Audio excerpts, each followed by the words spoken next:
Voilà, l'enregistrement est lancé.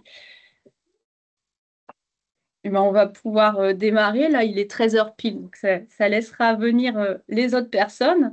Ben, déjà, bienvenue pour ce premier webinaire coup de pouce. Là, on est sur la saison automne-hiver 2025-2026. Ça fait plusieurs années maintenant qu'on fait ces webinaires et puis ben, je pense qu'on va continuer encore un moment. Donc déjà, tout d'abord, je voulais remercier Isabelle et Laurent ainsi que Pauline pour leur participation parce que c'est grâce à vous qu'on va pouvoir mener à bien ce webinaire aujourd'hui. Donc je vous présenterai un peu plus en détail par la suite et puis je vous laisserai vous présenter. Mais avant ça, je voulais m'assurer que tout le monde connaisse bien Bio en Hauts-de-France. Donc je ne sais pas s'il y a des personnes qui ne connaissent pas du tout. Moi, je ne vous vois plus, mais par contre, je peux vous entendre. Pour l'instant, on n'est pas trop nombreux, donc n'hésitez pas à interagir. On va essayer de tenir 1 heure, par contre, donc ce sera quand même assez cadré au niveau du temps pour réussir à rentrer dans ce temps imparti. Est-ce qu'il y a des personnes qui ne connaissent pas du tout Bio en Hauts-de-France?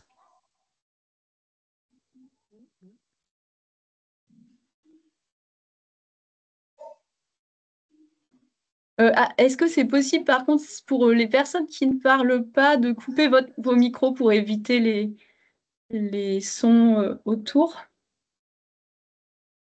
Bon, du coup, j'ai l'impression que tout le monde connaît au moins un peu Bio en Hauts-de-France, mais dans le doute, je vais quand même au moins redire ce qu'on fait. Ah, bon, bah, je me vois plus. Ah, si, si, si, ça y est. Bon, bah, écoute, je vais tenter, Jean-Paul Angers. Alors, donc, Bio en Hauts-de-France, on est une association, loi 1901. On a été créé par et pour les fermes bio de la région. Et en fait, on s'adresse d'abord aux fermes, mais aussi à plein de structures comme les collectivités, la société civile, les autres opérateurs économiques du monde agricole et alimentaire.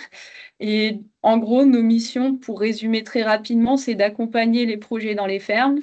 C'est aussi d'améliorer la performance des systèmes bio. Et on travaille également sur la structuration de filières bio. Donc moi, d'ailleurs, pour me présenter, je suis Fanny Vandewaal. Je suis chargée de mission filière, plutôt filière végétale bio.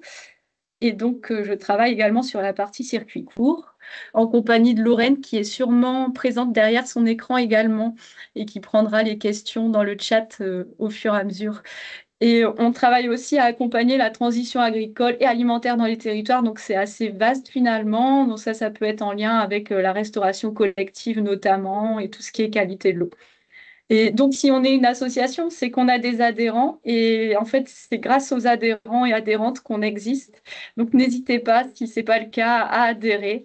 Alors là, j'ai mis c'est ici, évidemment, vous ne pouvez pas cliquer, mais je vous enverrai le diaporama. Donc, vous pourrez avoir accès au lien. C'est sur notre site internet sinon. Petit focus avant d'aller dans le vif du sujet pour aujourd'hui. Pourquoi est-ce qu'on fait des webinaires coup de pouce? Bah, avant tout, c'est pour les fermes qui sont en circuit court ou qui ont un projet, ou les porteuses de projets qui veulent s'installer en agriculture bio.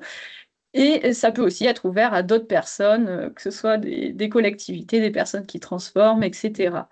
Et à travers ces webinaires, ce qu'on fait, on fait plusieurs choses. Parfois, il s'agit de présenter des initiatives pour faciliter la vie des structures.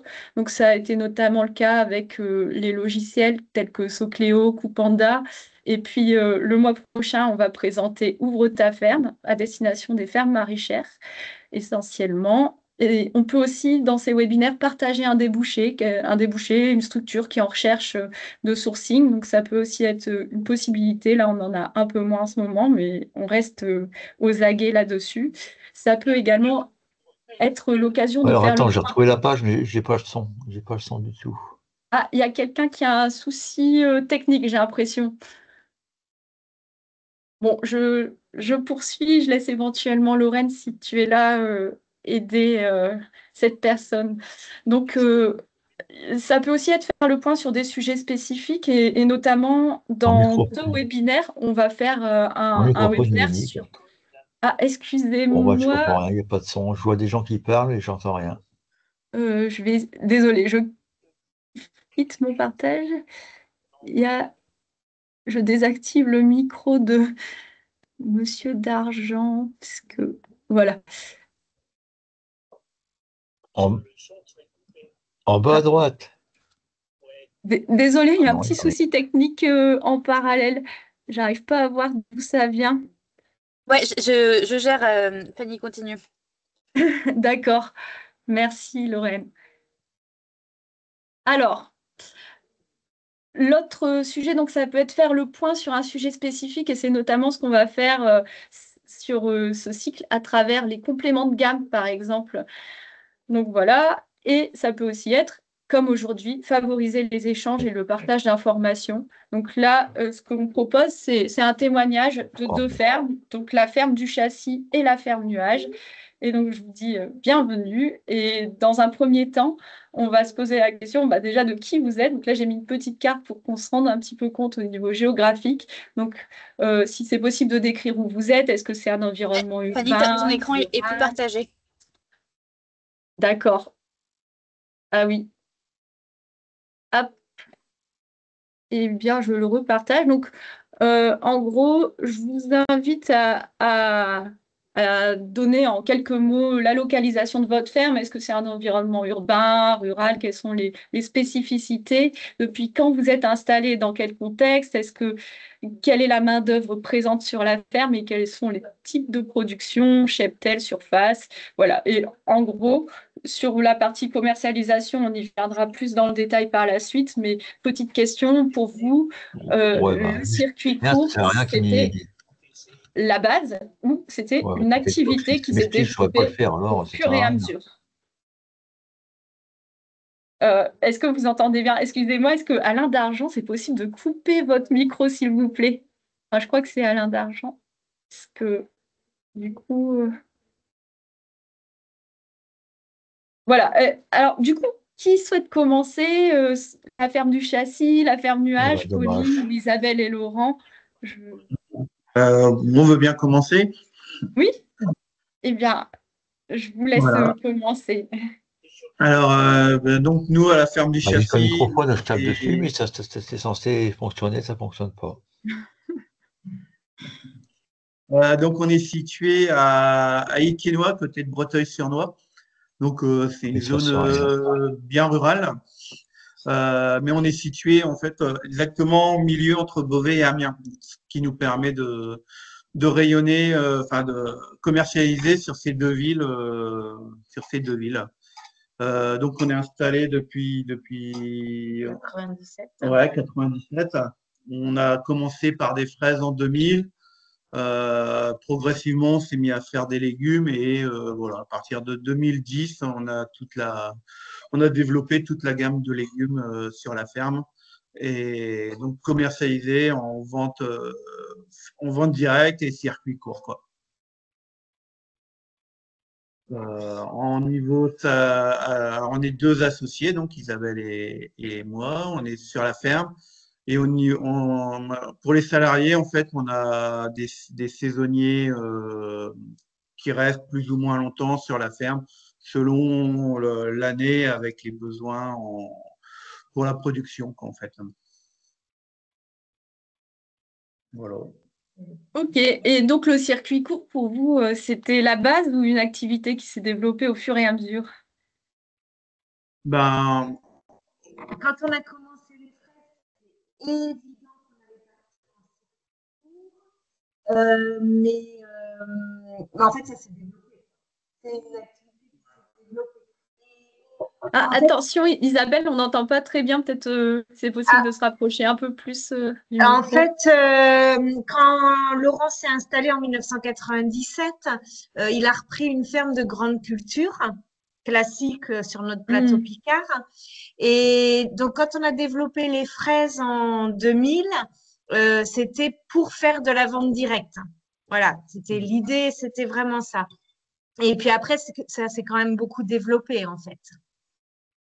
D'accord. Donc, à la fois, c'était une base quand on a commencé les fraises, et à la fois, il y a eu beaucoup de développement depuis 2000. En fait, voilà, dès qu'on a commencé à faire les fraises, on a tout de suite vu que ça nous plaisait bien, les circuits courts. Donc, on a vraiment axé le développement de l'exploitation sur les circuits courts et la vente directe. Ouais, voilà. On a les grandes cultures. On les a même déléguées en fait à un autre agriculteur, les travaux, pour pouvoir vraiment développer à fond. Pour nous, l'avenir de la ferme, c'était la vente directe et le Et circuit court. j'appuie, il se passe rien, la caméra n'est pas en route. Qu'est-ce qu'il marque là? Ah, rien, qui êtes-vous? Euh, Désolée pour la gêne par rapport à Alain qui n'arrive pas à nous rejoindre. Et merci pour votre réponse et vos explications. Je vais laisser Pauline préciser les mêmes types d'informations pour la Yeah. ferme Nuage. Et bien, juste une petite question pour les CNU Oui. sur la distance d'Amiens et Beauvais. À quelle 30 distance êtes-vous de kilomètres. Amiens? 30 km à peu près l'un et l'autre. Oui, donc on voit sur la carte, c'est vraiment à mi-chemin. Oui. Alors, c'est vrai qu'au départ, on avait pris ça un peu comme un inconvénient d'être loin des deux villes. Et en fait, maintenant, pour nous, c'est un avantage parce que ça nous permet de rayonner sur les deux villes, en fait. Mais c'est vrai qu'au départ, voilà, 30 km, ça nous semblait loin. Et en fin de compte, voilà, après, on en parlera après au niveau logistique, tout ça, on s'est adapté, quoi. Je vais te l'envoyer. Donc, Pauline, je te laisse prendre la parole pour nous dire ce que toi t'en penses de ta localisation, dans quel contexte tu t'es installée, etc. D'accord, bonjour à tout le monde. Donc nous, on est dans l'Avesnois, à la frontière belge. Comme on voit sur la carte, on est à 500 mètres de la Belgique. On a eu 2 installations, toutes les 2 dans l'Avesnois. En gros, 2 grandes étapes pour l'instant dans l'histoire de la ferme Nuage. Une première en 2016 où, en fait, là, on a créé une ferme parce qu'on n'arrivait pas à reprendre de ferme. Donc, on a créé une ferme et on a constitué un troupeau de brebis laitières. Il n'y en avait pas encore dans le Nord, donc voilà, on a amené des brebis laitières. Et là, forcément, du coup, le lait qui était produit devait être transformé intégralement et vendu en circuit court exclusivement. Donc, on a assez vite décidé de faire de la glace et uniquement de la glace. Et on a beaucoup vendu dès le départ via des événements. En fait, on a acheté un camion qui était un camion de boucher charcutier et on l'a transformé en camion pour vendre des glaces. Et donc, on a fait beaucoup d'événements pour s'implanter dans le territoire au départ et puis petit à petit des pots pour pouvoir vendre la glace en magasin. Et ensuite, en 2020, on a déménagé parce que notre création de ferme, ça avait ses limites, notamment en termes de matériel, de configuration, de structure, etc. Donc, on a voulu professionnaliser un peu les choses. On a déménagé en 2020, donc toujours dans l'Avesnois, mais là, plus vers Sort-le-Château, le Val-Joli, pour ceux qui connaissent. Et là, c'était une ferme qu'on a reprise avec des vaches laitières. Donc, au début, on a pris les brebis, mais finalement, on a gardé que les vaches. Et donc là, maintenant, on travaille le lait de vache. Ça s'est refait progressivement, si on veut, parce que pour le coup, en brebis, on n'avait pas de collecte de lait de brebis. Donc, c'est pour ça qu'on transformait et qu'on vendait tout. Mais en vache, en lait de vache bio, il y a un circuit de collecte. Donc là, quand on a repris la ferme, on a d'abord revendu complètement notre lait à la coopérative, à Ucanel, hein, donc c'est Lactel en bio. Et après, depuis 2022, on a repris la glace quand même parce que ça nous plaisait. Et je ne sais pas si je dois tout développer sur la commercialisation, mais on a repris principalement en 2022 avec les événements parce que c'est quelque chose qui fonctionne bien, donc avec notre food truck. Quand je dis événements, c'est des fêtes locales, des marchés nocturnes, voilà, il y a pas mal de choses dans l'Avesnois.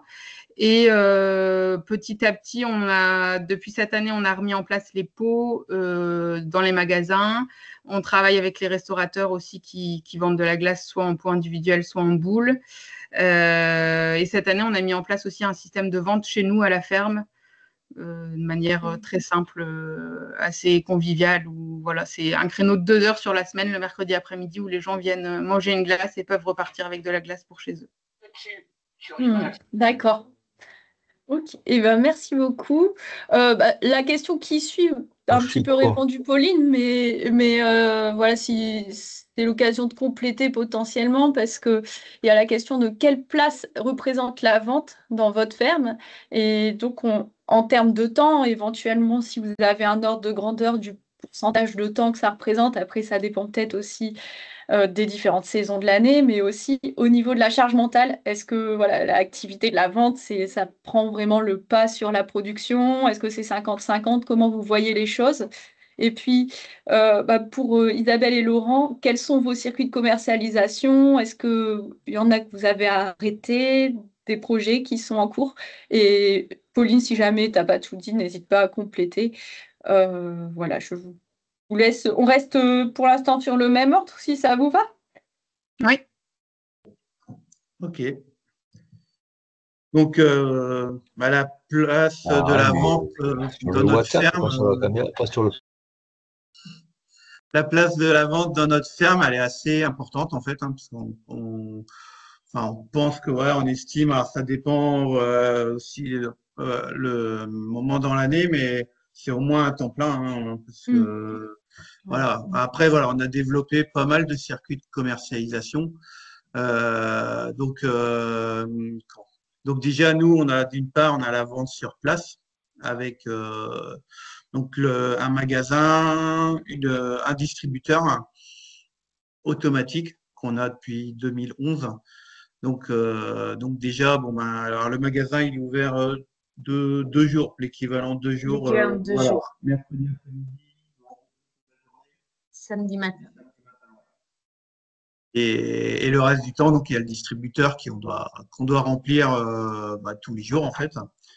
Donc là, en ce moment, l'hiver, c'est un remplissage par jour en général. Après, par contre, pendant l'été, au moment des fraises, là, on est beaucoup plus à le remplir, quoi, ouais. Il se vide beaucoup plus vite.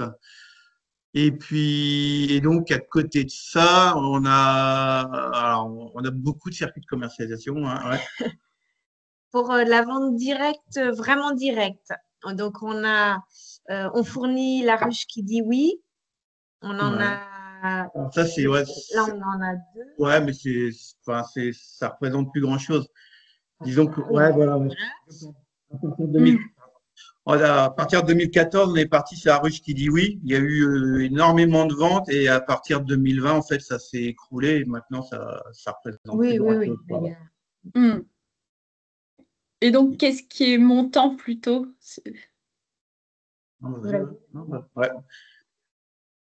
Après, donc, on a aussi une boutique en ligne, en fait, qu'on essaie de développer, qu'on développe progressivement. Enfin, voilà, c'est à peu près une dizaine de commandes, 10-20 commandes par semaine.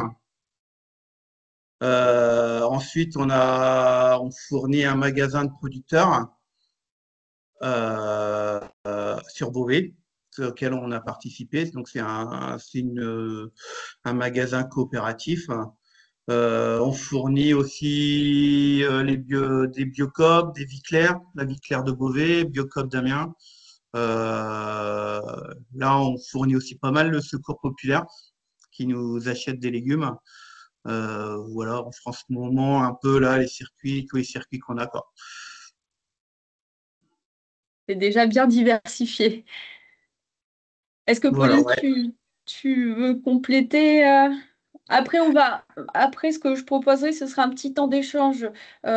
Éventuellement, si vous avez des questions sur un ou plusieurs des circuits de commercialisation, donc que ce soit des questions techniques ou plus stratégiques, n'hésitez pas. Ce sera un assez court temps pour pouvoir se donner du temps à la fin. Mais voilà, c'est pour indiquer le fonctionnement. De mon côté, enfin de notre côté, la vente, elle est plutôt saisonnière pour l'instant, parce que c'est surtout en printemps-été. Bon, après, c'est aussi relatif à notre produit, hein, la glace, forcément, ça marche très bien quand il fait beau. Donc, en tout cas, au niveau des événements, c'est surtout printemps-été. L'idée pour nous, là, de développer les magasins, les partenariats avec les restaurateurs et puis d'autres types de ventes, c'est cette idée de lisser un peu lisser l'activité, que ce soit en termes de transfo, donc de fabrication que de vente, parce que justement, on a un pic vraiment de travail bien trop important au printemps-été. même si c'est un pic qui redescend pas vraiment après. Mais malgré tout, oui. Donc, depuis l'année dernière, par exemple, on a fait les bûches glacées à Noël.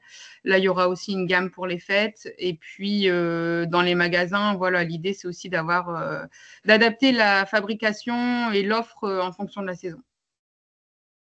Et sinon, on avait aussi essayé au tout début les marchés bio de notre côté, mais la glace, c'est pas un produit de première nécessité. Donc, voilà, c'était beaucoup de temps. Il y a quand même, je pense, des bons marchés dans notre coin, enfin dans l'Avesnois, mais c'était vraiment beaucoup de temps d'installation, de vente pour un produit que les gens n'achètent pas toutes les semaines, comme des fruits, des légumes, du pain ou du fromage, quoi. Et un petit complément d'ailleurs par rapport à l'Avesnois, parce que c'est quand même une spécificité de ce territoire, c'est que c'est là où il y a le plus d'agriculture bio dans la région. Donc c'est aussi un écosystème particulier. Donc voilà, comme je proposais juste avant, est-ce que il y a des questions spécifiques? Donc déjà, quelques idées, mais on n'est pas obligé de tout aborder. Mais voilà, les événements, comment est-ce qu'on peut les repérer? Le distributeur automatique, parce que là, par exemple, je sais qu'à la ferme du Châssis, il est dans le corps de ferme, mais est-ce que c'est une bonne idée? Est-ce que si on a un champ tout près d'une route passante, est-ce que c'est intéressant aussi? Voilà, des mises en garde éventuellement. Voilà, pareil, sur le magasin à la ferme, on a vu qu'il y avait des créneaux d'ouverture bien spécifiques. Si jamais vous voulez compléter ou surtout s'il y a des questions parmi les auditeurs, auditrices, n'hésitez pas.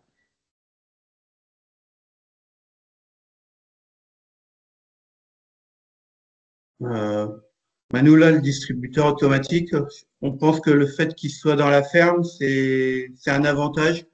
C'est plus déjà au niveau sécurité, parce que nous, on touche du bois, on s'est jamais fait attaquer le distributeur. Donc, et puis c'est plus pratique aussi pour le remplissage, quoi. C'est l'air de rien, c'est quand même, on y passe du temps, quoi. Après, pour le magasin, je sais pas, Isabelle, trouver les créneaux, les bons créneaux horaires, c'est pas quelque chose de très simple à trouver les bons créneaux. Mais bon, ouais, voilà, faut faire au mieux. Sur les créneaux horaires, c'est pas facile. On est toujours en train de se réajuster, en fait. Ouais. Vous avez changé déjà les créneaux d'ouverture? Comment? Vous avez déjà changé les créneaux Oui. d'ouverture? Testé Ouais, plusieurs on fois? a déjà changé ce qu'il faut ouvrir le mercredi après-midi. Donc là, pour l'instant, on est sur le mercredi après-midi. Les week-ends, comment on fonctionne. Enfin, voilà, c'est vrai que c'est pas évident. Bon, là, on a pris un rythme de croisière, mais peut-être que ça rechangera, quoi. De temps en temps, on demande aux clients pour voir un peu, pour situer un peu, mais ouais, voilà, c'est pas évident. Mais je suis Il y a une contente question d'entendre. Pardon. sur la planification. Pardon, j'allais enchaîner sur les CNUD, mais vas-y, Pauline. Non, mais j'étais contente d'entendre ça de la part d'Isabelle et Laurent parce que c'est un peu pareil. On est en réajustement permanent. C'est pas l'amélioration continue, c'est pas ça. Nous, c'est pareil aussi. Enfin, là, la vente à la ferme, on débute. Donc, on a fait la première année le mercredi de 16h à 18h. On a été surpris parce que ça fonctionne bien. Mais au-delà de la vente, je pense que ça fonctionne bien parce qu'il y a le côté… Enfin, là, du coup, les gens peuvent venir manger une glace sur place. Il y a aussi tout ce côté-là où les gens, ils aiment bien aussi venir à la ferme, sur le lieu de production. Et puis, il y a des échanges qui se font entre les consommateurs qui sont assez beaux à voir aussi, je trouve. Enfin, cette dimension-là, elle est chouette aussi. Oui, ça permet aussi de ramener du monde sur la ferme, mais c'est peut-être aussi un atout. Il y a un genre de rendez-vous aussi quand il y a ce contact humain, je pense. Après, voilà, c'est certainement complémentaire. Par exemple, quand on a un distributeur, ça peut être complémentaire par rapport à des questions d'horaire ou de dispo des consommateurs. Mais cette vente à la ferme physique, ouais, je pense qu'elle apporte aussi ça. Donc, il y avait une question dans Oui, le sur chat. la planification et les commandes avec les structures comme Biocop, La Vie Claire et le Secours Populaire. Je crois que ça s'adresse euh, au CNUD, à Isabelle et Laurent. C'est une bonne question. En fait, on a alors, comme on avait dit, on livre sur Beauvais et Amiens. Donc, on a défini des moments de livraison pour chaque endroit, en fait. C'est-à-dire que Beauvais, c'est livraison mardi matin et vendredi après-midi. Amiens, c'est le jeudi. Donc, voilà, dans la mesure du possible, on essaie vraiment de regrouper les livraisons à chaque, dans ces créneaux-là pour chaque ville, parce que, voilà, la Biocop, tout ça, et donc, on a mis en place un système de commande où, alors, soit ils commandent par mail, par SMS, Ouais, oui, oui. voilà, c'est un peu ça, c'est pas toujours encore. C'est pas toujours encore bien cadré, mais bon, voilà, on arrive à. Mail ou SMS. Ouais, Ouais, ouais, voilà. ouais. Mais oui, on essaie, nous, ce qu'on leur demande, c'est au moins d'avoir la commande 20, ouais, 48 heures avant pour des rajustements, 24 heures, quoi, en fait. Ouais, voilà, ouais. Pour nous laisser le temps de préparer les commandes, quoi. Mais par exemple, le secours populaire, on sait que c'est toutes les semaines. On fait d'une semaine à l'autre, en fait, la commande de la semaine d'après, quoi. Et comment ils savent ce que vous avez disponible et à quel prix au fur et à mesure? Ah, bah là, ouais, on Du en. coup, il y a un envoi de mercurial régulièrement, en fait. D'accord. Ouais.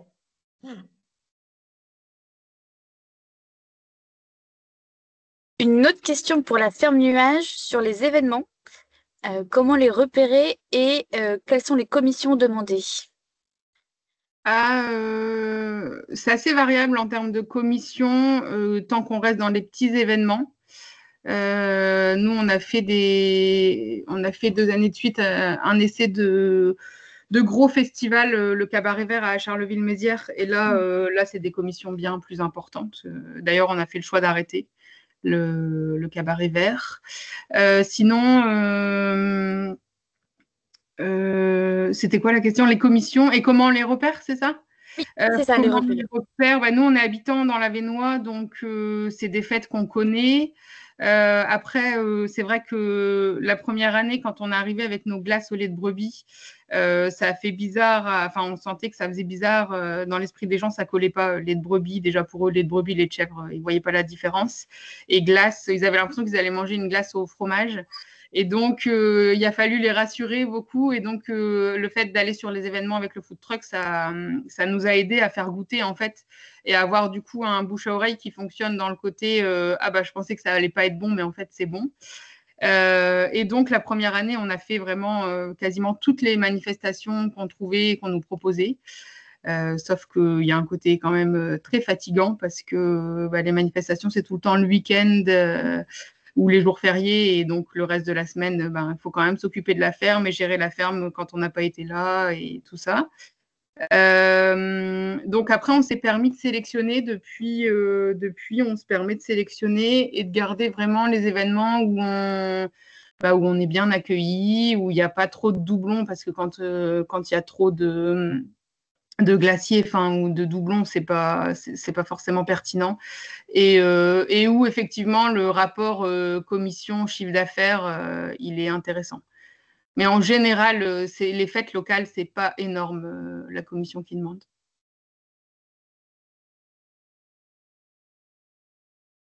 Je sais pas si j'ai répondu à la question. Il y a d'autres questions, Fanny, est-ce que tu veux qu'on les fasse ou on enchaîne?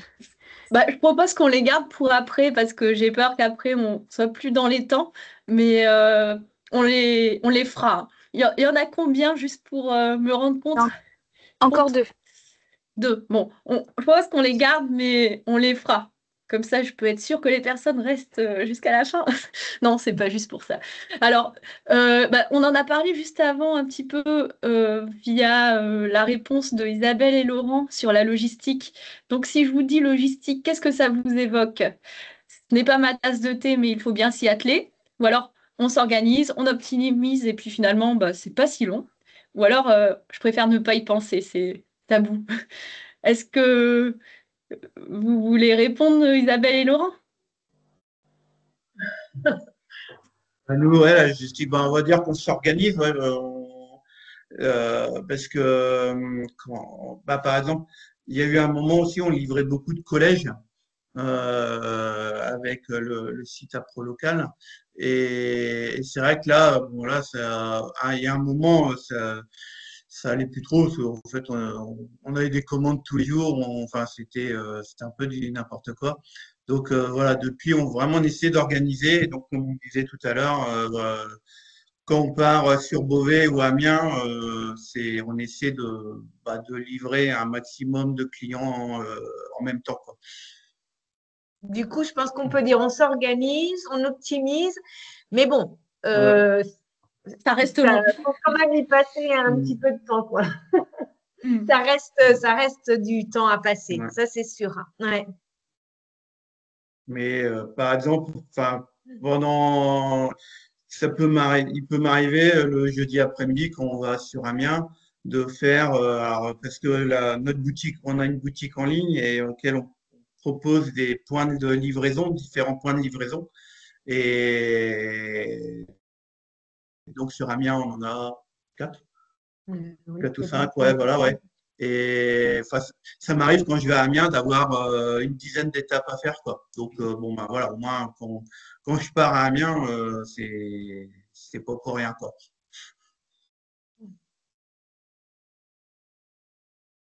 De notre côté, c'est une vraie question qu'on s'est posée cette année parce qu'on démarre avec les magasins et parce qu'en fait, la carte des glaces, on va dire, elle évolue tout au long de la saison parce qu'on fait des glaces en fonction des fruits, des plantes sauvages d'idées qu'on a et qui sont parfois en édition limitée. Donc pour ma part, j'avais envoyé un bon de commande type au départ en me disant que j'allais l'actualiser au fur et à mesure, mais enfin c'était en PDF et en fait voilà, c'est pas du tout le format adapté pour une gamme qui bouge, je trouve. Dans le rush, j'ai cherché un peu des solutions. J'ai entendu qu'il y avait eu un webinaire sur Socléo. Alors, je ne sais pas si c'est dans le même genre, mais moi, j'avais vu à un moment un ERP qui s'appelait Odoo, qui m'avait l'air pas trop cher et répondre à mes besoins.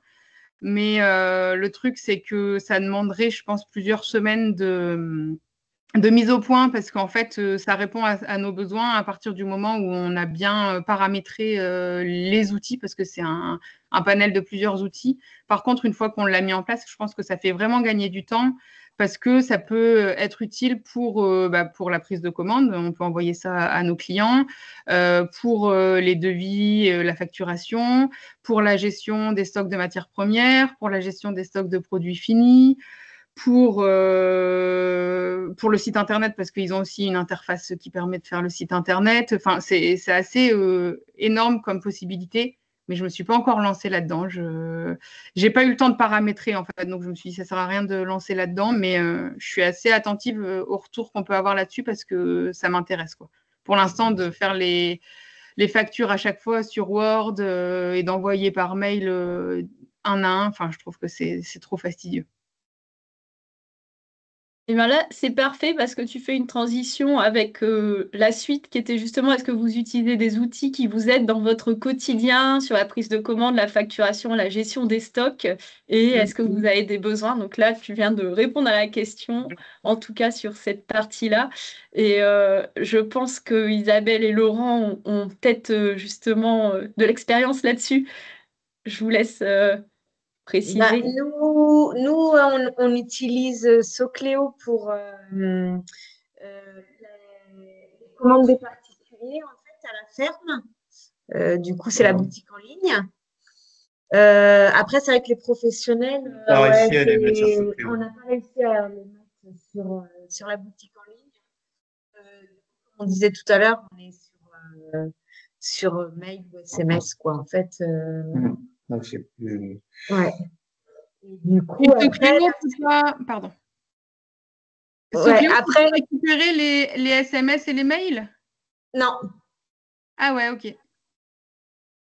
Ouais, je pense pas. Non. Et puis c'est vrai qu'après, on pourrait peut-être enregistrer sur Socléo, mais après, c'est facturation classique, quoi. Enfin, on fait des BL et puis les facturations qui passent en facturation Ouais. classique. Donc là, on va passer en facturation électronique. Ça, c'est le prochain gros Mm. challenge. Voilà. Commencer à faire des formations là-dessus et puis il va falloir passer, quoi. Je suis encore en facturation à la main. Je suis encore sur Excel, on va dire. Voilà. Mais voilà, je commence à regarder pour la facturation électronique, en fait. Il y a la caisse, Et puis après, du coup, comme on a la vente directe, on a la caisse, oui, en plus. les magasins. Oui. Donc là, ouais, la caisse, c'est avec le CER. Il propose une caisse. Comment on fait la comptabilité au CER? Il propose une caisse au CER, en fait. Donc la tenue de caisse, je la fais avec le logiciel du CER, de Mm. Serre France. Bah, pour info, il y aura justement un webinaire sur, entre autres, ce sujet-là en février, sur la tenue de caisse, tout ce qui est Ouais, parce que étiquetage c'est tout et un sujet. pancartage. Ouais. Oui, c'est peut-être même un peu ambitieux de mettre la tenue de caisse et étiquetage et pancartage en même temps d'ailleurs, mais on verra, on fera peut-être en plusieurs parties. Voilà. En, en tout cas, pour ce qui est de Socléo, ce que je sais, c'est qu'il y a certaines structures justement ouais, qui font eux-mêmes du coup la commande pour, par exemple, les collèges, en gros, et postent la commande directement sur Socléo. Mais bon, c'est un double travail quand même de recueillir la commande plus la faire sur Socléo pour pouvoir gérer la prise de commande.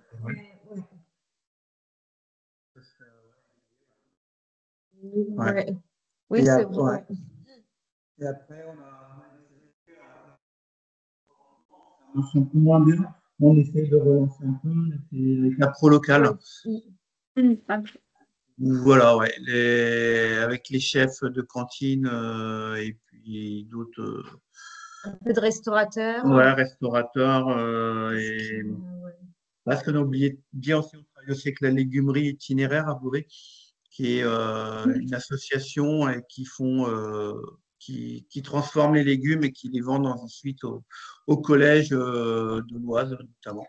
Ouais. Alors, il y a un moment, ils ont commencé à prendre un pro local, mais bon, le truc, c'est vrai que le fait de commander par SMS en ayant la personne directement, c'est quand même aussi, ça simplifie aussi certaines choses, parce qu'il y a toujours un peu des questions sur les produits, la qualité du produit, la taille, les variétés, enfin voilà. Donc on a du mal à faire, vraiment à systématiser l'emploi de ces produits-là, quoi. Ouais. Il n'y a pas toujours la souplesse nécessaire. Ouais, c'est ça. Voilà, ouais. Donc, en termes d'outils, on a parlé d'outils plutôt pour ce qui est prise de commande, facturation, caisse, mais il y a aussi la communication. Donc, la communication, encore une question pour vos deux fermes. La communication, est-ce que c'est quelque chose, de toute façon, qu'on arrive à faire ou pas? C'est naturel, c'est inné. La communication, pourquoi faire? Tout le monde connaît ma ferme par le bouche à oreille. Ou alors, la communication, moi, je me suis vraiment améliorée grâce à la formation et ça change tout. Et bien sûr, là, c'est une proposition. Peut-être que vous avez quelque chose d'autre à dire en dehors de ces réponses. Nous, la communication, on a, dès le début, quand Facebook est sorti, tout ça, les réseaux sociaux, on s'y est mis assez rapidement quand même. Et donc, c'est vrai que c'est quand même, pour nous, on a beaucoup fait d'encarts publicitaires dans les journaux, dans les calendriers. Et bon, voilà, on n'était pas très très sûr de l'intérêt du retour quand même, tout ça. Et c'est vrai que les réseaux sociaux, la page Facebook, même si là, c'est un peu, alors on est un peu distancé en fait, parce que là maintenant, il faudrait être on est moins performant. Mais, Pardon, mais il faudrait voilà. être sur quoi? Non, tu t'es éloigné, je pense, du micro. Ah, pardon, il faudrait être sur TikTok. Eh oui. Oui, voilà, ouais.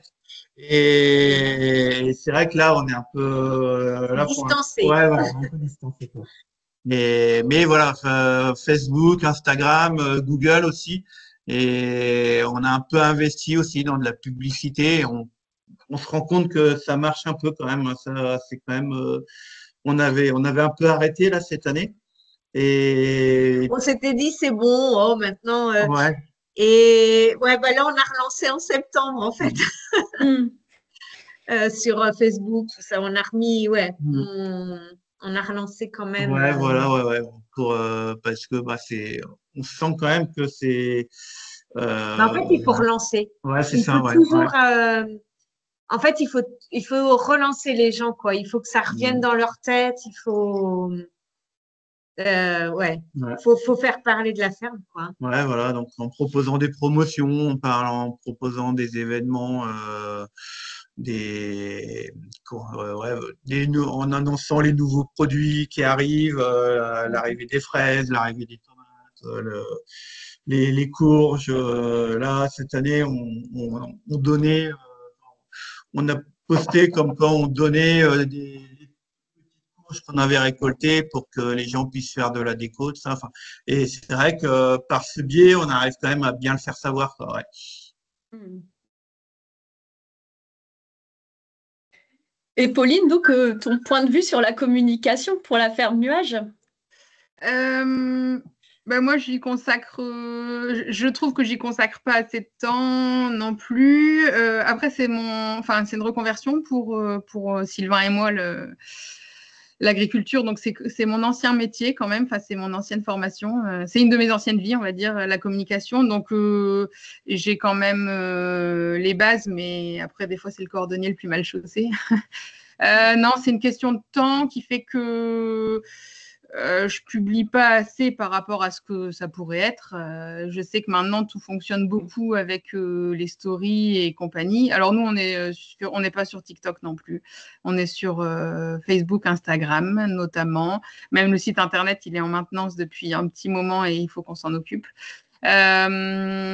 Après, c'est pas forcément pour l'instant un problème, mais on a quand même notre communauté qui nous suit sur Facebook, Instagram, et si on développe notre point de vente à la ferme, ça pourrait être intéressant de faire un peu plus de com de manière très locale, mais voilà pour que les gens savent où ça se trouve et qu'il y a ça près de chez eux.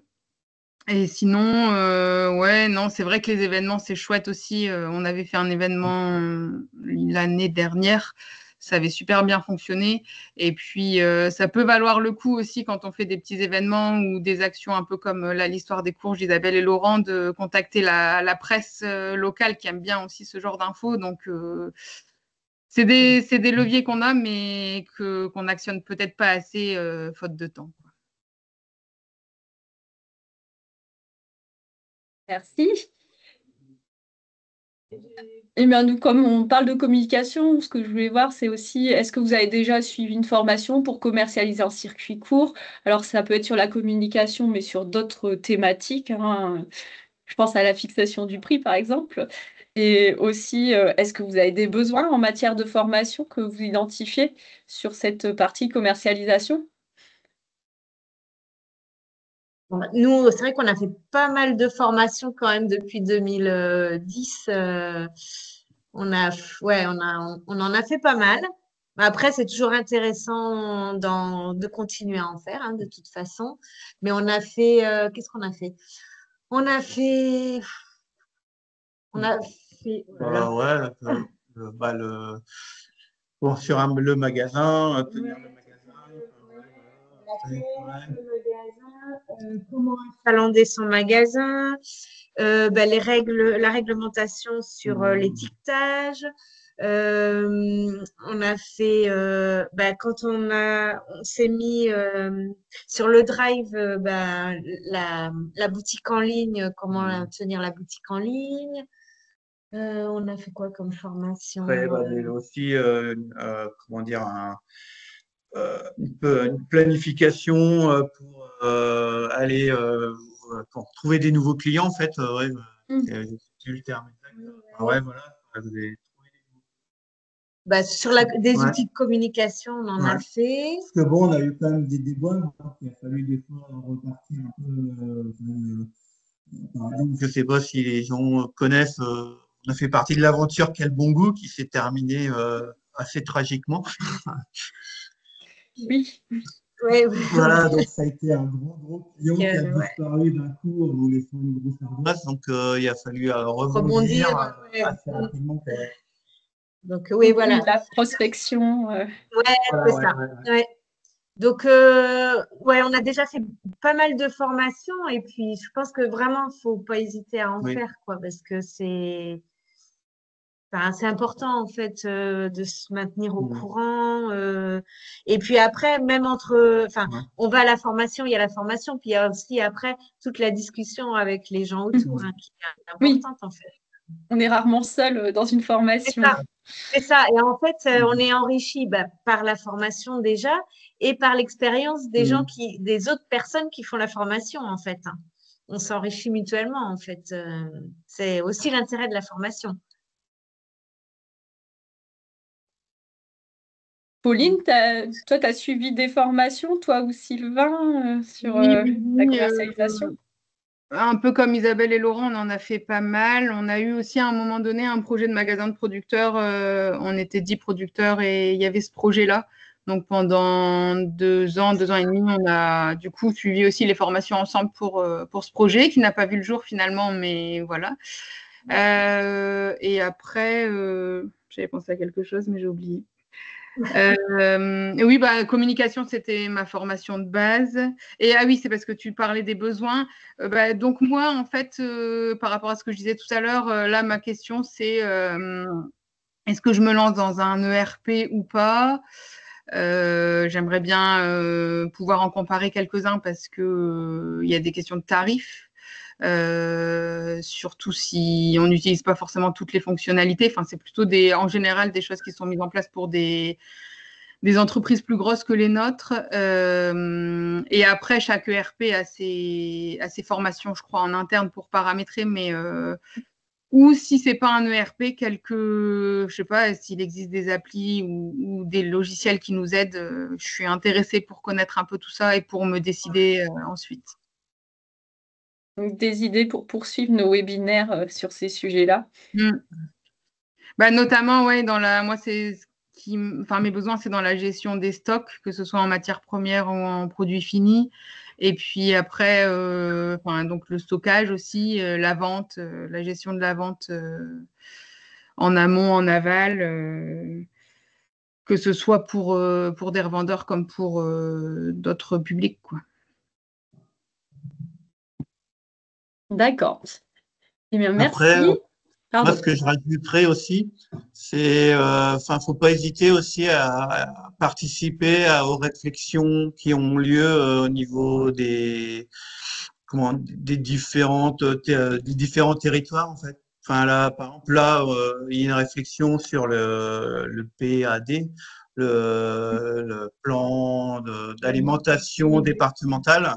Et c'est vrai, voilà, on est deux, trois producteurs à y participer. Je trouve que c'est important parce que déjà, ça permet de donner un peu de dire un peu comment nous on voit les choses et ça peut déboucher aussi quand même sur des projets, et c'est intéressant. Et c'est vrai que nous, par exemple, on a créé la map de Breteuil suite à une réflexion que la communauté de communes de Breteuil avait faite c'était le bilan carbone de l'alimentation du territoire. Ouais, voilà, ouais. Et nous, on a participé aux réflexions sur l'alimentation.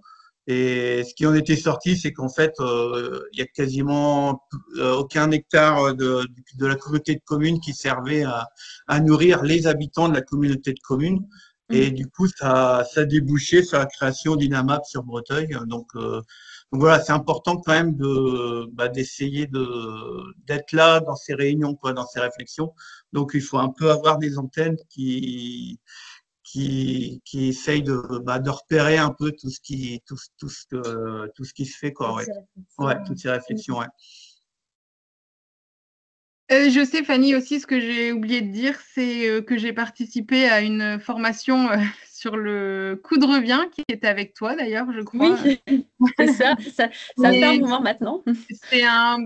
Pour moi, c'est un point primordial qui est peut-être pas souvent assez pris en compte, mais nous, on a évolué aussi depuis le lancement des glaces et maintenant là-dessus. Parce qu'on avait des convictions au départ de vouloir proposer un produit bio accessible, etc. Et en fait, on avait aussi minimisé notre coût de revient par rapport au temps de travail, par rapport à des charges. Et donc, on essaye d'être de plus en plus précis vraiment sur tout ça. Et là, quand on a ressorti nos glaces en pot, on a vraiment pris glace par glace, recette par recette pour avoir un coût de revient très précis et être sûr que le prix qu'on proposait, qu'on proposait derrière aux revendeurs ou au grand public, il nous permettait une durabilité derrière en essayant de prendre en compte aussi une petite marge d'imprévu, de maintenance, Enfin, voilà quoi. Donc, effectivement, si on veut faire de la commercialisation, c'est la base, quoi. Oui, pour la pérennité de la ferme, c'est clair. Ouais. Et c'est pas moi qui vais vous contredire. D'ailleurs, il y a un webinaire qui portait là-dessus, donc pas forcément, ça donne pas l'outil en tant que tel pour le calculer, mais un peu des pistes de réflexion sur quoi prendre en compte, pourquoi. Donc n'hésitez pas à aller voir, c'est sur la page YouTube de Bio en Hauts-de-France en rediffusion. Donc on a encore deux, trois petites questions. On va essayer de faire un petit peu vite pour pouvoir permettre des échanges ensuite. Ça passe très vite, en fait. Donc, la question, c'est le lien avec les autres fermes. Donc, des fois, on parle sur les circuits courts, on parle pas mal des autres fermes aussi en tant que concurrentes, mais souvent, elles sont aussi des partenaires. Donc, quels sont vos échanges avec les autres fermes en tant que fournisseur, vous-même? Ou alors est-ce que vous faites fournir par les autres fermes pour du complément de gamme, pour regrouper des commandes, ou alors d'autres choses? Donc là, je ne parle pas sur l'aspect production, mais bien sur la partie commercialisation ou communication. Les autres fermes. Donc, nous, c'est vrai qu'on travaille avec beaucoup d'autres fermes. Alors, d'une part, pour le magasin. Oui. En fait, par exemple, on travaille avec. On vend des œufs qui viennent d'une ferme. Les pommes, les poires. Des poires. Les pâtés, voilà. Ouais, du coup, on les contacte quand on a besoin. Alors, les voilà, SMS. Alors, moi aussi, je fonctionne par SMS, beaucoup par mail, en fait, pour commander les différents produits. C'est des partenariats qu'on a depuis très longtemps pour la plupart. Donc, voilà, on a pris nos habitudes, quoi. C'est vrai que puis on essaie de favoriser les fermes environnantes pour fournir le magasin, quoi. Et après, nous, on est aussi fournisseurs parce que on a pas mal développé donc certains légumes tels que la carotte, la pomme de terre, et on a monté un grand frigo et du coup, on propose aussi aux fermes autour de nous de les fournir en carottes, en pommes de terre notamment, soit en caisse, voire même en vrac dans des palottes. Donc, oui, on travaille beaucoup avec pour moi, la concurrence entre les fermes, on n'a jamais ressenti de concurrence, en fait. C'est plutôt du partenariat, en fait. Ouais. Oui, voilà, ouais.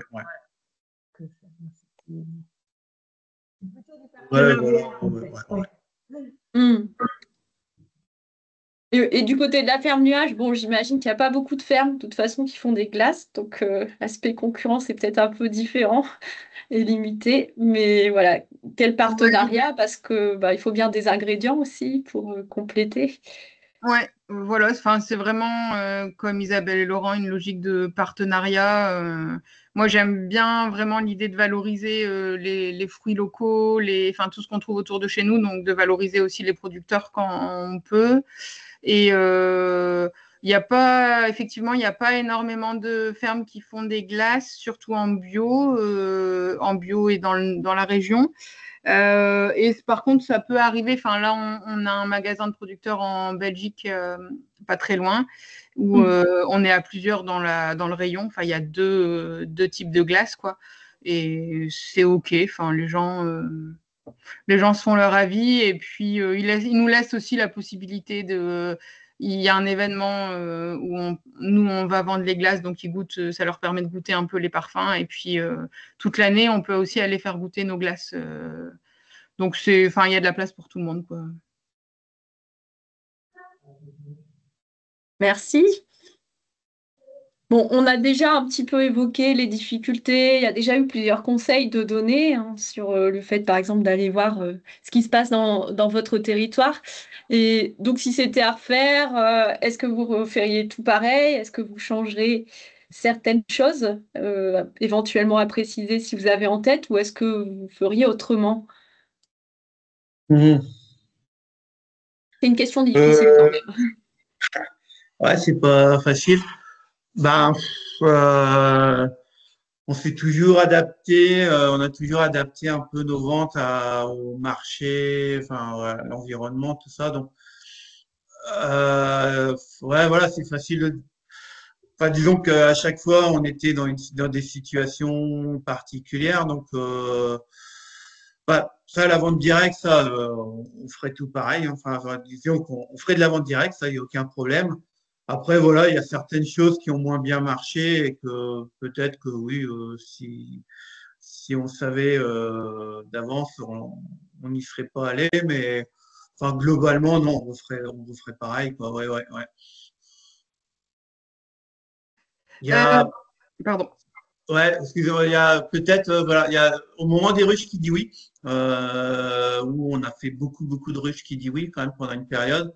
Et c'est vrai que là, ça nous a pris énormément de temps. Et c'est vrai qu'avec le recul, je me dis que enfin, ce système de ruches qui dit oui, ça nous a un peu comment complètement un peu phagocyté et on a été moins imaginatif à ce moment-là, quoi, en fait, ouais. Du coup, peut-être que ouais, je prendrais moins de ruches qui dit oui et pourrais me garder un peu parce que bah, en fait, il faut toujours avoir un peu le regard un peu partout pour pouvoir créer d'autres débouchés. Donc voilà, c'est quelque chose auquel il faut faire attention, quoi, je pense. Hmm.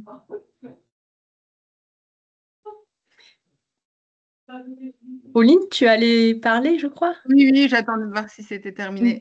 Oui, de notre côté, je me souviens d'un moment où on s'est posé la question dans notre développement, vraiment, si on se spécialisait dans les glaces, mais de façon à investir dans du matériel pour augmenter la cadence de production, les volumes de fabrication, le système de commercialisation, etc. On a même pensé à un certain moment se spécialiser sur. Enfin, je me souviens qu'on avait les Esquimaux en tête, et voilà, sur les Esquimaux, et puis, entre guillemets, inonder le marché comme on pouvait de tout ça. Et aussi d'embaucher, parce que je ne l'ai pas dit au début, mais on est deux. On a eu un salarié pendant un moment donné, là, on ne l'a plus. Et on s'est aussi posé la question à ce moment-là de se dire, on reprend quelqu'un et vraiment on se spécialise. Et on investit, en gros, on augmente vraiment le volume. Et on ne l'a pas fait parce que ça nous a fait peur déjà de reprendre quelqu'un voilà, sans savoir si ça allait être évident de pouvoir le payer derrière. Et puis parce que on a senti en tout cas que en faisant ces investissements-là, on n'avait plus le choix derrière. Et donc jusque-là, dans notre développement, on a quand même, en tout cas sur l'atelier des glaces et la transfo des glaces, on est plutôt dans une logique d'autofinancement, quoi. Si on achète quelque chose, c'est qu'on peut l'acheter et en gros, il est très vite rentabilisé derrière. Mais on n'a pas voulu se mettre dans une logique de volume où on n'avait plus le choix derrière. Et voilà, si c'était à refaire, je crois qu'on ferait pareil à ce niveau-là, parce que ça permet de garder aussi une certaine liberté, un certain plaisir dans le travail, enfin en tout cas moi que j'ai dans le travail aussi, dans la créativité des recettes et dans la fabrication et même dans la vente aussi, parce que ça peut être un plaisir aussi, la vente, enfin pour moi ça l'est en tout cas. Et donc, vraiment, si c'était à refaire, j'axerais vraiment là-dessus encore. Enfin, et on accorde aussi une grande importance à et ben en fait, tout à l'heure on parlait de durabilité, que voilà le coût, le prix des produits, c'est quelque chose qu'il faut prendre en compte pour être durable, mais on accorde aussi une grande importance à nos envies, nos aspirations à nous, donc Sylvain et moi, par rapport à notre profil, et ce qu'on a envie de faire et le temps qu'on a envie de consacrer à telle ou telle facette, chose qu'on ne connaît pas forcément d'avance et puis qui peut évoluer aussi au fur et à mesure. Et donc, pour la suite, on se laisse aussi cette possibilité-là, en fait, de donner plus d'importance des fois à des choses qui nous plaisent et pourquoi pas des fois de réduire certaines facettes, quoi, certaines choses qu'on a développées et puis tout en expliquant aussi aux clients comment ça se passe, quoi. Donc, voilà, c'est tout un ensemble de choses qu'on met dans le checker et qu'on essaye de faire évoluer aussi et d'affiner. Merci Pauline, on a pris un petit peu de retard, mais on a bientôt fini. La dernière question, c'est qu'est-ce qui vous plaît plus dans la vente directe? Vous avez déjà parlé de plaisir, de liberté. Est-ce qu'il y a quelque chose qui vous plaît plus particulièrement? Nous, le contact avec les gens, hein, ça, c'est quand même quelque chose qui, je pense, enfin, moi, qui me porte, c'est de rencontrer des gens, quoi. Et puis, enfin, le fait de travailler, de vendre des produits, pour lequel on est sûr, enfin, on est complètement dans nos convictions et ça, je trouve que c'est un confort quand même extraordinaire dans le monde actuel. Donc là, enfin, pour nous, la vente directe répond vraiment à tout ça, quoi, en fait. Merci. Oui, je rejoins Laurent sur cette notion de conviction. Effectivement, nous, c'est une reconversion qui a été motivée par ce sens qu'on voulait donner et puis une philosophie et une éthique qu'on voulait respecter jusque dans notre façon de nous faire vivre et de faire vivre le territoire. Et puis la vente directe, en fait, pour moi, c'est logique. Enfin, pour nous, c'est logique parce que ça permet de partir d'un brin d'herbe jusqu'au cornet de glace. Et il n'y a pas meilleure récompense que le consommateur qui goûte le produit et qui nous fait un super retour. Et voilà, quoi. Enfin, on sent bien que c'est pas. Des fois, on peut arriver sur un événement complètement fatigué, mais en fait, avec tous ces retours-là, ça nous booste, quoi. Ça nous booste et ça reste après dans le quotidien. Donc, ça, c'est vraiment le gros atout de la vente directe. Eh ben, merci beaucoup pour vos partages. Alors, moi, je retiens plein de choses de ce qu'on s'est dit, mais notamment le fait de sélectionner, de choisir ce qu'on fait et pas forcément de tout faire, notamment d'être dans une logique plutôt qualité, plutôt volume parfois, d'arriver à s'outiller en termes de communication, d'être capable de tout le temps relancer et de se former autour des sujets de la commercialisation et pas seulement de la production, et aussi de s'impliquer sur son territoire, sur les réflexions qui s'y font. Et enfin, peut-être de ne pas négliger le temps qu'on passe. Et donc, ce que je propose, c'est un petit temps de questions-échanges pour celles et ceux qui sont d'accord, parce qu'on a dépassé un peu le temps. Donc, désolé encore.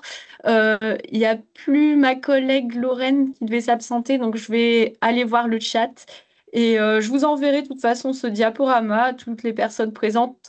Donc, je ne vais pas forcément vous détailler ce que nous, on peut faire Bio en Hauts-de-France autour de ces sujets-là. Vous le verrez dans le diaporama. Et également, à la fin, il y aura le rappel sur les prochains webinaires. Alors, j'arrête le partage d'écran. Comme ça, je vais tout de suite aller voir les questions qu'il y a déjà dans le chat auxquelles on n'avait pas répondu tout à l'heure. Et j'avais promis qu'on y répondrait. Alors, on en était où? Donc, les événements, on l'a fait. Alors, c'était une question pour la ferme nuage. Comment gérez-vous les pics de travail à la belle saison entre les événements, la transfo et le travail à la ferme? Est-ce que vous avez des salariés pour gérer ça? Non, pas de salariés. Pourtant, c'est vrai qu'on pourrait être 15 pour bosser là-dessus. Mais justement, on a envie de les diminuer, ces pics de travail-là. Et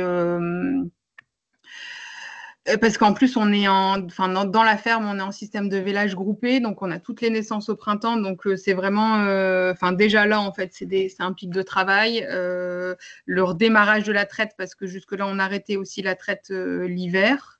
Et tout ça, en fait, on le fait évoluer. Ça évolue aussi pour d'autres questions, hein. En termes d'élevage, on a eu la FCO, donc notre système de village groupé, il est plus groupé sur une période aussi courte. Et on se pose la question aussi justement, on pense reproduire du lait quand même toute l'année, du coup. Et ça nous permettrait aussi de fabriquer toute l'année parce qu'il y a des parfums comme chocolat, café, vanille qu'on peut faire et pour lesquels on n'est pas obligé d'attendre les fruits. Donc l'idée, c'est justement de lisser, effectivement, parce que c'est des trop gros pics de travail. Et en plus, les événements, c'est effectivement les dimanches, jours fériés, le soir, nuit. Donc, il y a un moment où on a quand même besoin de dormir et de vivre à côté un minimum. Il y a une question pour Isabelle et Laurent, donc si c'est d'accord pour rester, parce qu'on a un peu dépassé le temps quand même, donc je ne veux pas Isabelle a vous dû prendre trop partir, longtemps. mais moi c'est bon. Donc une question d'Hélène, est-ce qu'il y a un prix spécial pour le secours populaire? Oui, on leur fait quand même un prix. Bon, déjà, il y a quand même des quantités importantes. Et puis, oui, voilà, on a essayé, on a adapté un peu le prix pour, voilà, parce que ça nous fait plaisir aussi de participer à leur mission. Donc, et puis eux aussi, alors, c'est vrai que nous achètent chez nous parce que eux, ils considèrent que acheter des légumes en local, en fait, nous, on va embaucher éventuellement des bénéficiaires pour justement développer, cultiver ces légumes. Donc pour eux, ça leur semble logique de faire ça. Donc voilà. Du coup, nous, en retour aussi, on essaye d'adapter un peu le prix correct. Merci. Alors, dans le chat, il y avait une dernière question. Peut-être qu'il y a d'autres personnes qui ont encore une question. On peut essayer d'en prendre une dernière éventuellement. C'est la question de Marie-Charlotte Cotreau qui est de combien y a-t-il d'habitants dans votre communauté de communes? Donc, je suppose que ça s'adresse aux 2 fermes et la proportion de fermes bio-conventionnelles dans les fermes autour de vous. Nous, sur notre communauté de communes, je sais pas, je dirais peut-être 10 000. Ouais. Comme Breteuil, c'est à peu près 5 000. Souvent, autour, ouais, on doit être à peut-être un bon 10 000. Et puis, et après, alors, la proportion, on est quand même un peu isolé, hein, en bio. On est quand même dans une zone où il y a très très peu de bio. Et en vente directe, en légumes, on est les seuls, quoi. Ouais. Enfin, il y a, alors si, il y a la ferme des petites planches mais qui est de l'autre côté de la zone, donc en fait, c'est pas, on est plutôt complémentaires que concurrents, donc, oui, voilà, euh, il y a très peu de bio, quoi. Ouais. Et Pauline, c'est peut-être un peu différent. J'en avais aucune idée, donc je viens de regarder. Il y a 29 000 habitants dans la communauté de communes. Et sinon, dans le parc de la Vénois, 157 000. Mais nous, je pense que notre territoire, c'est la Vénois, quoi. C'est pas. Mais on est sur un produit différent aussi, parce que par exemple, Isabelle et Laurent qui ont la map avec des paniers réguliers, c'est différent de nous, les glaces, où soit c'est pour un côté vraiment consommation directe sur un événement, ou alors dans les magasins, mais on n'est pas sur les mêmes produits, quoi. Oui, c'est clair, c'est très différent. Est-ce qu'il y a une dernière question? Et sinon, après, de toute façon, vous pouvez toujours me recontacter ou contacter directement les fermes, mais je peux aussi passer le message, n'hésitez pas. Je vais vous remercier pour cette participation et donc on vous dit avec Lorraine au mois prochain pour pouvoir parler de Ouvre ta ferme. Donc c'est un logiciel, mais c'est plutôt à destination des fermes maraîchères. Donc ça répondra pas tout de suite à ton besoin, Pauline, mais je note que peut-être au 12, ça pourrait être intéressant qu'on creuse un peu le sujet. Et en tout cas, pour tout le monde, je vous enverrai le diaporama, mais n'hésitez pas si vous avez des idées de sujets. Nous, on est toujours preneuses parce que l'idée, c'est qu'on poursuive ces rendez-vous. Donc même si cette année, c'est à peu près calé, les autres années, on a toujours un intérêt pour les sujets qui vous intéressent. Merci beaucoup pour votre témoignage et puis merci à tout le monde pour votre participation. Merci également. Merci, ouais. Au revoir. Bon après-midi, au revoir. Au revoir.